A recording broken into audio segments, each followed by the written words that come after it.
Pag kumukulo na, saka natin siya haluin.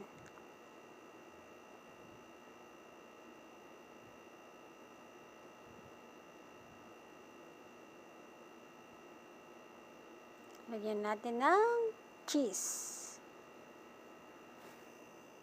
Optional lang to, pwede nyong ilagay sa pag naluto na siya, pwede rin naman habang niluluto pa yung sauce.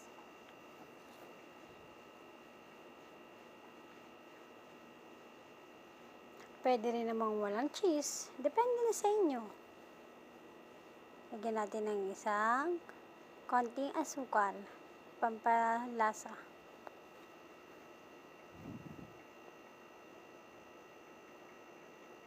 O yan, ready na ang ating sauce. O diba napakasimple lang nito, murang-mura.